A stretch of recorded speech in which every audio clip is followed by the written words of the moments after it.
نہایت ہی عزت و احترام کے لائق میرے پیارے نبی صلی اللہ علیہ وآلہ وسلم کے پیارے غلاموں، 18 ذی الحجہ کو کثرت اقوال کے ساتھ داماد رسول ہم زلف علی جامع القرآن کامل الحیاء والایمان حضرت عثمان بن عفان رضی اللہ تعالیٰ عنہ آپ کا یوم شان اور آج کی 18 ذی الحجہ اور اس میں عجیب مناسبت ہے کہ آپ کا لقب جامع القرآن اور آج ہم نے قرآن پاک کے حوالے سے بھی بات کرنی ہے۔ تو آپ وہ ہستی پاک ہیں کہ جن کے فضائل، جن کی کمالات قرآن و سنت دونوں میں موجود ہیں۔ آپ کا شمار خلفائے راشدین میں خلیفہ سوم کے طور پر تیسرے خلیفہ راشد عشرہ مبشرہ میں سے جن کو زندگی میں حضور علیہ السلام نے جنت کی خوشخبری دی، بلکہ آپ وہ ہستی ہیں جن کو ایک موقع پہ نہیں متعدد بار اللہ کے نبی صلی اللہ علیہ وسلم نے اپنی زبان اقدس سے جنت کی بشارت کی، اور پھر آپ وہ ہستی پاک ہیں کہ جن کو حضور علیہ السلام نے بتایا کہ یہ میری امت کے شفیع ہوں گے، ان کی سفارش سے 70,000 لوگوں کو اللہ رب العزت بغیر حساب و کتاب کی جنت میں ڈالے گا۔ ان کی سفارش میں، ان کی شفاعت، یہ مقام بھی ان کو حاصل ہے۔ اور پھر آپ کو جامع القرآن کیوں کہا جاتا ہے؟ اس وجہ سے کہ قرآن پاک کو ویسے تو جمع حضور نبی کریم صلی اللہ علیہ وآلہ وسلم کے وصال کے بعد حضرت سیدنا صدیق اکبر رضی اللہ تعالیٰ عنہ نے کیا، لیکن وقت گزرنے کے ساتھ ساتھ اسلامی سلطنت کی وسعت حدیں جو ہیں وہ وسیع ہو گئی، اور مختلف علاقوں کے لوگ جب اسلام میں آنا شروع ہوئے ان کے لہجے مختلف تھے، ان کی قراتیں مختلف تھیں، اور آپس میں جھگڑا پیدا ہونے کا بھی خدشہ تھا، اور بعد میں ان قراتوں کے حوالے سے اختلافات بھی پیدا ہونے کا خدشہ تھا۔ تو اس وجہ سے حضرت عثمان غنی رضی اللہ تعالیٰ عنہ نے سب کو قرات قریش کے اوپر جمع کیا اور اس کے مطابق ایک نسخہ لکھوایا، اور پھر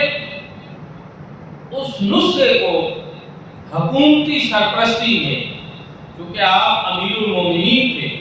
اس کو پورے عالم اسلام کے اندر پھیلوایا، اس کے مطابق آپ سب لوگ قرات کریں اور قرآن پاک کریں۔ تو اس وجہ سے آپ کو جامع القرآن کا کامل الحیاء والایمان یہ بھی آپ کا لقب، وہ اس وجہ سے کہ آپ وہ ہستی پاک ہیں کہ جن کو اللہ رب العزت نے حیا کی دولت سے مالا مال فرمایا۔ حضور نبی کریم صلی اللہ علیہ وآلہ وسلم اپنے کاشانہ اقدس میں تشریف فرما تھے، حضرت سیدنا صدیق اکبر رضی اللہ تعالیٰ عنہ آئے، اجازت طلب کی، حضور علیہ السلام نے اجازت مرحمت فرمایا، اور جس حال میں حضور علیہ السلام تشریف فرما تھے اسی حال میں تشریف کہ آپ کی جو پنڈلی مبارک ہے اس سے تھوڑا سا کپڑا ہٹا ہوا تھا، تو آپ اسی حالت میں رہے۔ پھر حضرت سیدنا فاروق اعظم رضی اللہ تعالیٰ عنہ انہوں نے اجازت طلب کی تو حضور علیہ السلام نے ان کو بھی اجازت عطا فرمائی، لیکن آپ اسی حالت میں رہے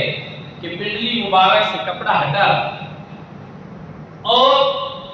تیسری مرتبہ حضرت سیدنا عثمان غنی رضی اللہ تعالیٰ عنہ تشریف لائے اور اجازت طلب کی، حضور علیہ السلام نے پہلے اپنے پنڈلی کے کپڑے کو درست کیا اور پھر اجازت عطا کی۔ اب حضرت سیدہ عائشہ صدیقہ رضی اللہ تعالیٰ عنہ اس ساری بات کو نوٹ کر رہی تھی اور دیکھ رہی تھی کہ میرے والد گرامی آئے تو حضور علیہ السلام نے کپڑا درست نہیں فرمایا، اس کی حالت میں رہے۔ حضرت سیدنا فاروق اعظم آئے تو اس کی حالت میں رہے۔ عثمان غنی آئے ہیں تو حضور علیہ السلام نے پہلے لباس کو بھی سمیٹا اور پھر اجازت عطا فرمائی ہے۔ تو انہوں نے پوچھا یا رسول اللہ یہ معاملہ کیا ہے؟ حضور علیہ السلام نے ارشاد فرمایا کہ کیا میں اس شخص سے حیا نہ کروں کہ جس سے آسمان کے فرشتے بھی حیا کریں؟ سبحان اللہ، جس سے آسمان کے فرشتے بھی حیا کرتے ہیں۔ دوستان ذکر اور پھر حضور علیہ السلام نے ایک مرتبہ یہ ارشاد فرمایا اللہ میرے عثمان سے حساب و کتاب نہ لینا، کیونکہ اس کو تیری بارگاہ میں پیش ہو کر حساب و کتاب سے اتنی حیا آتی ہے کہ شاید یہ حساب و کتاب اس حیا کی وجہ سے لے لیا۔ اور حیا کے بارے میں حدیث مبارک ہے کہ الحیاء من الایمان، حیا ایمان میں سے، اور الحیاء کلہ الخیر، حیا ساری کی ساری خیر۔ حیا ہی تو بنیادی چیز ہے، حیا ہی تو ایسی دولت ہے جس انسان کے پاس ہو اس کا ایمان سلامت ہو۔ تو اس وجہ سے اتنی شرم و حیا کے پہنگر ہونے کی وجہ سے آپ کا لقب جو ہے وہ کامل الحیاء والایمان، کیونکہ جس کا حیا کامل ہوتا ہے ایمان بھی اسی کا کامل ہے، کیونکہ الحیاء من الایمان، حیا ایمان میں سے۔ پھر صحابت آپ اسلام لانے سے پہلے بھی کرتے تھے دل کے سبھی، لیکن جب آپ ایمان کی دولت سے مالا مال ہوئے تو پھر تو یوں کہہ دیجئے کہ صحابت کے آپ نے دریا تھا۔ ایک یہودی تھا مدینہ پاک میں، ایک ہی کنواں تھا میٹھے پانی کا، تو وہ مسلمانوں کو تنگ کرتا تھا، باری پہ موقع نہیں دیتا تھا، بڑی پریشانی تھی۔ حضور علیہ السلام کی خواہش تھی کہ کوئی اس کنویں کو خرید کر جو ہے وہ وقف کرے۔ حضرت عثمان غنی آگے بڑھے، یہودی سے بات کی، وہ نہیں مانی۔ آپ نے پھر ایک حکمت عملی سے کام لیا، تو میں ٹھیک ہے ایسا کہا کہ آدھا کنواں مجھے لے لے، آدھا تو رکھ لے، اس طرح کی باری بن جائے گی۔ ایک دن مسلمان جو ہے اس سے پانی بھر لیں گے اور ایک دن جو ہے وہ دوسرے لوگ یہودی لوگ اور وہ پانی بھر لیں گے، تو اس طرح کا ہے۔ اس نے کہا یہ بات ٹھیک ہے، چلو آدھا کنواں بھی رہے گا، پیسے بھی مل جائیں گے، کام بھی چل جائے گا۔ اس نے کہا ٹھیک۔ جب آپ نے آدھا کنواں خرید لیا، یعنی اس کے پانی کے ایک دن خرید لیا گیا، آپ نے فرمایا کہ آئندہ جو بھی مسلمان اس دن پانی بھرے گا ہم اسے کوئی قیمت نہیں ہے، یہ بات ہے۔ اب مسلمانوں نے کیا کیا کہ سارے کے سارے مسلمان اسی دن ہی پانی بھر لیتے اور دوسرے دن کے لیے بھی پانی ذخیرہ کر لیتے کہ وہاں خریدنے کی نوبت ہی نہ آئے، دوبارہ پانی بھرنے کی ضرورت ہی پیش نہیں۔ اب یہودی نے دیکھا کہ جب اس کے دن کی باری آتی ہے تو کوئی مسلمان پانی لینے ہی نہیں آتا، اس نے پھر بات چیت کر کے اپنا سارا کنواں آپ کو پھرو۔ دوستان ذکر اس طرح اسی طرح ایک اور مرتبہ جو ہے غزوہ تبوک پہ لشکر تیار ہونا تھا، اس کو جیش اسرت بھی کہتے ہیں، تنگی کے دن تھے،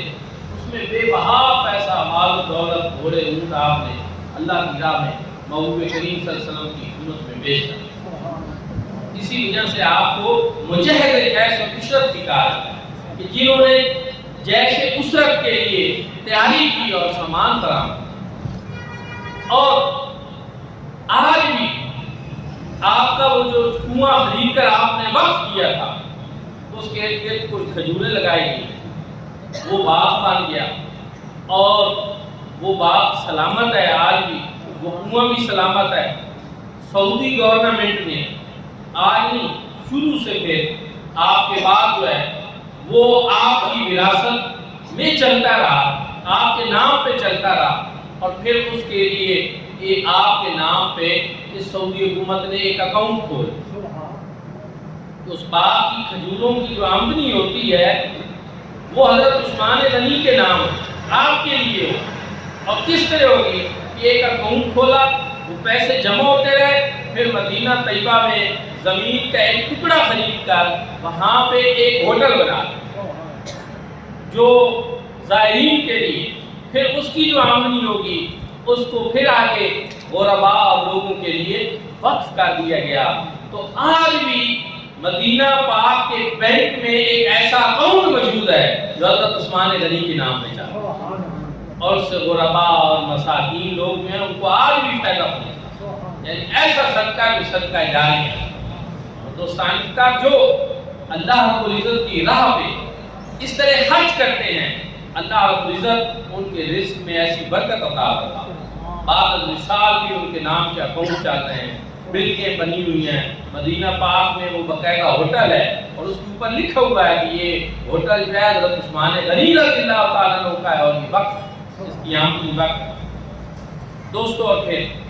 حضور نبی کریم صلی اللہ علیہ وآلہ وسلم سے محبت اور اطاعت اور جو اتباع کا آپ کا تعلق تھا، وہ آپ ایک واقعے سے اندازہ لگا لیں کہ جب حضور صلی اللہ علیہ وآلہ وسلم نے ہجرت کی مدینہ شریف، تو پھر کچھ عرصہ بعد کریم آقا علیہ السلام اور صحابہ کرام رضوان اللہ تعالیٰ علیہ اجمعین کے دل میں مدینہ پاک میں رہتے ہوئے مکہ کی یاد ستانے، اللہ کا گھر بیت اللہ شریف، اس کی یاد ستانے لگی۔ صحابہ کرام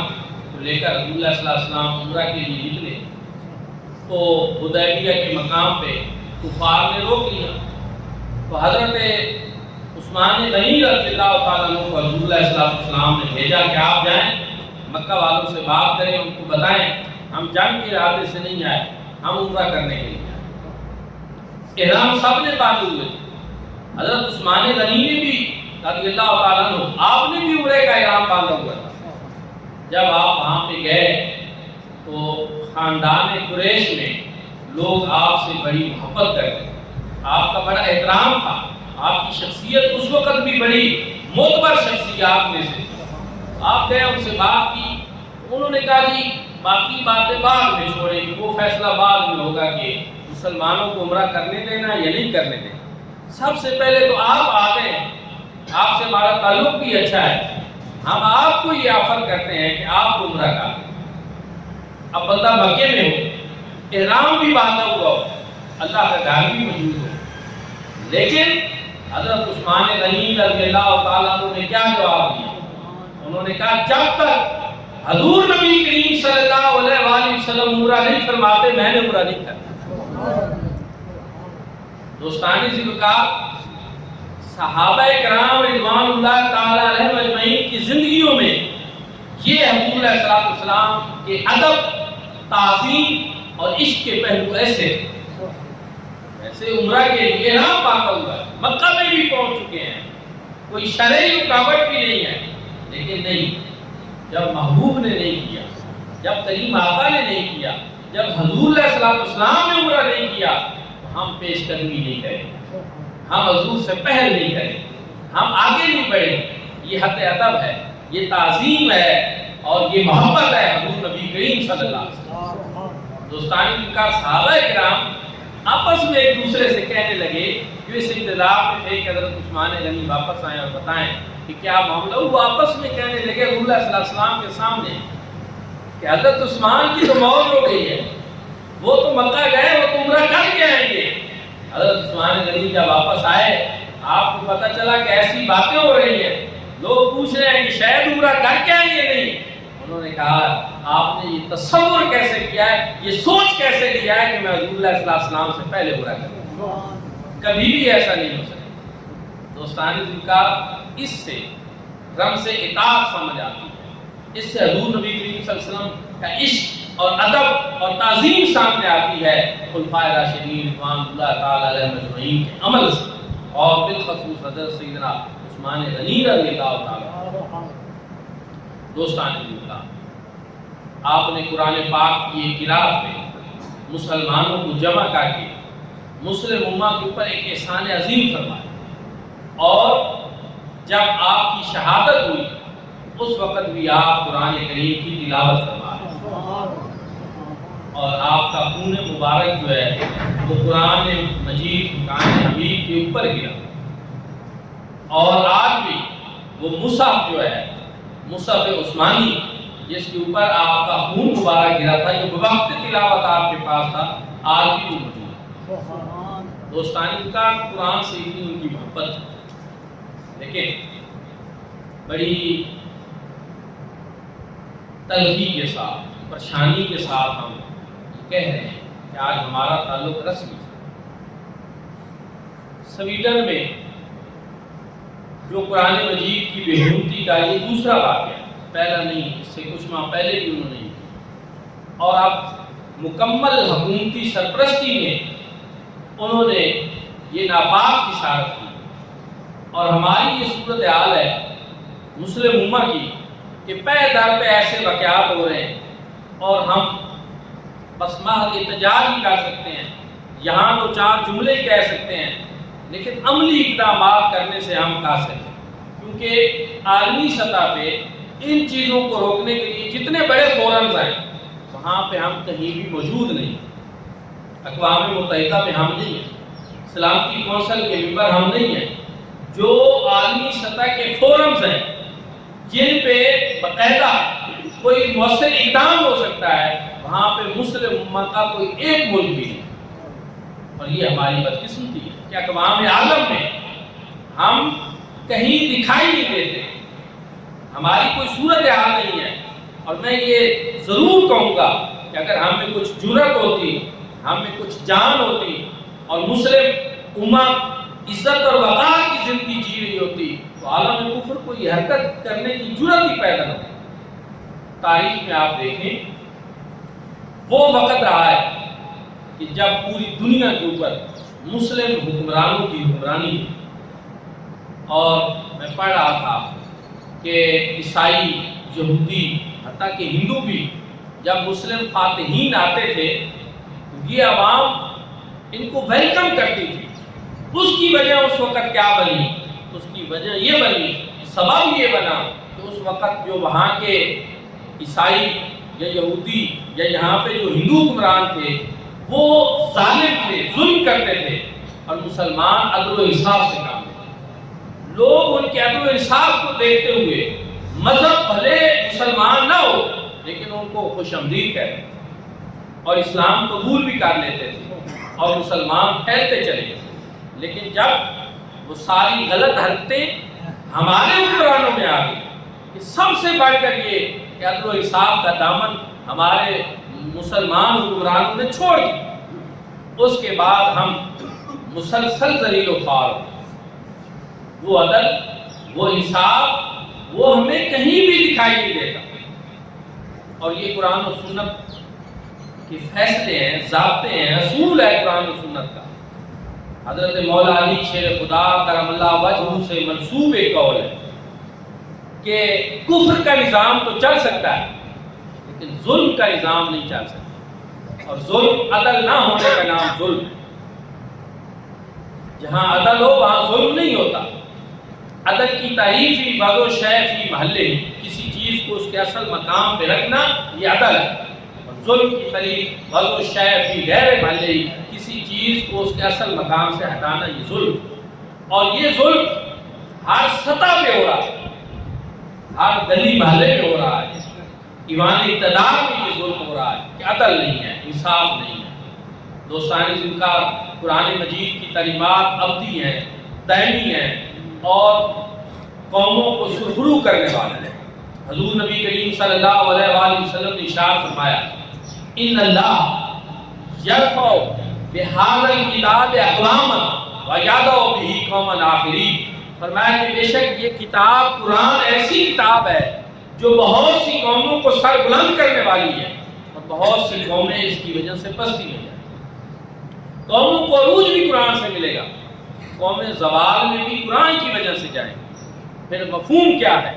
تشریح کیا ہے، تفسیر کیا ہے؟ فرمایا وہ قومیں جو قرآن پر عمل کریں گی اللہ عز و جل ان کو عروج بخشے، اور وہ قومیں جو قرآن مجید فرقان حمید کے اوپر عمل نہیں کریں گی اللہ رب العزت کو مستی سے دوچار کرے۔ اور آج ہم یہی چیز دیکھ رہے ہیں کہ ہمارے وہ اسلاف، ہمارے وہ بزرگ، ہمارے وہ اکابر جو مسلم دنیا پہ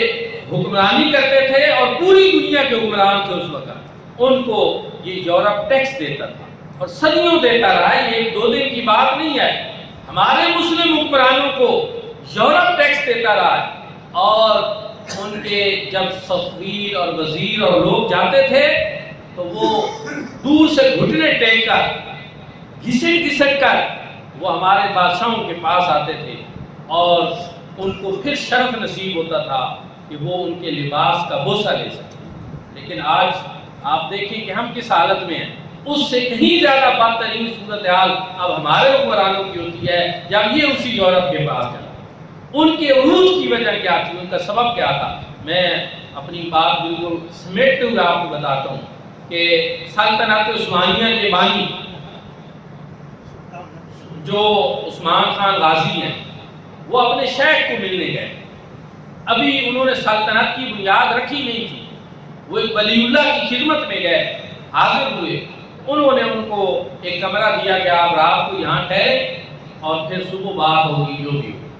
رات اس کمرہ میں جب لیٹے تو ان کو نیند نہیں آ رہی، بے چینی، عجیب سی بے چینی تھی، نیند نہیں آ رہی تھی۔ کبھی وہ ادھر جو ہے رخ کرتے، کبھی ادھر کرتے، بے چینی سی تھی۔ حیران ہوئے کہ معاملہ کیا ہے۔ انہوں نے اٹھ کر تھوڑا سا دیکھا تو جس طرف ان کی ٹانگیں تھیں اس طرف ایک تاکچہ بنا ہوا تھا، ایک الماری سی تھی، اور اس میں انہوں نے دیکھا کہ وہاں قرآن پاک پڑھا۔ ان کو سمجھ آ کہ قرآن مجید فرقان حمید